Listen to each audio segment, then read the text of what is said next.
बहुत समय पहले की बात है। अंबिकापुर नाम के एक छोटे से गांव के पास घने जंगल में एक चुड़ैल रहती थी। गांव के लोग कहते थे कि वह चुड़ैल बच्चों को चुरा ले जाती है।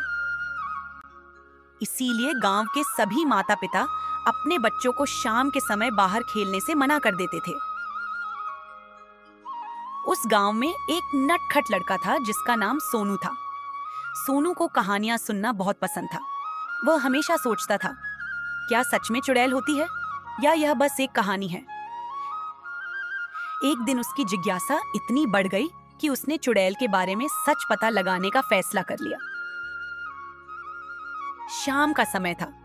सूरज धीरे धीरे डूब रहा था और गांव में सन्नाटा छा गया था।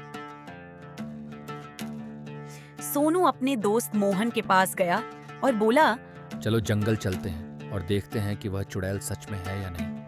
मोहन डर गया और बोला, मुझे नहीं जाना, मैं मम्मी की बात मानूंगा, चुड़ैल हमें खा जाएगी।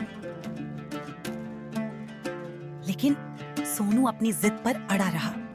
अगली शाम सोनू अकेले ही जंगल की ओर चल पड़ा। चारों ओर सन्नाटा था। हवा पेड़ों की शाखाओं को हिला रही थी और अजीब सी आवाजें आ रही थीं। थोड़ी दूर चलने के बाद सोनू को एक पुराना टूटा फूटा घर दिखा। उसने सोचा, यहीं चुड़ैल रहती होगी। उसने धीरे धीरे खिड़की के अंदर झांका। अंदर अंधेरा था, लेकिन हल्की सी रोशनी में एक परछाई दिख रही थी। वह परछाई चुड़ैल जैसी लग रही थी। लंबे बाल, घुटनों तक लटका हुआ चेहरा और डरावनी आंखें। सोनू का दिल तेजी से धड़कने लगा। तभी उस परछाई की आवाज आई, कौन है वहां? सोनू घबरा गया और धीरे से पीछे हटने लगा। लेकिन तभी घर का दरवाजा खुद ब खुद खुल गया और एक बूढ़ी औरत बाहर आई।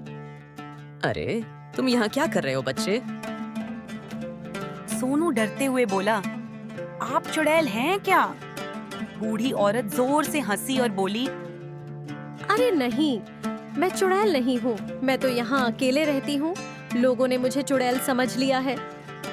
सोनू को थोड़ी राहत मिली, लेकिन तभी उसने देखा कि घर के अंदर बहुत सारे बच्चों के कपड़े और खिलौने पड़े हुए हैं।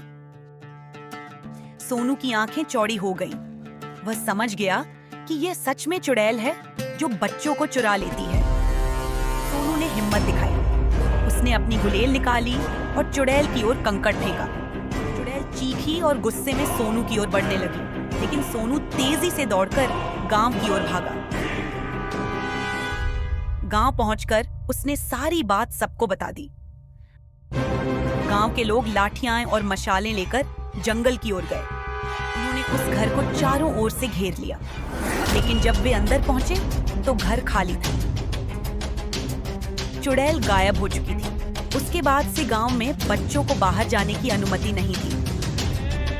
सोनू की बहादुरी की वजह से गांव वालों को पता चल गया कि कहानियां सिर्फ कल्पना नहीं होती। लेकिन आज भी जब रात होती है और हवा तेज चलती है, तो लोग कहते हैं कि जंगल में वह चुड़ैल फिर से वापस आ सकती है।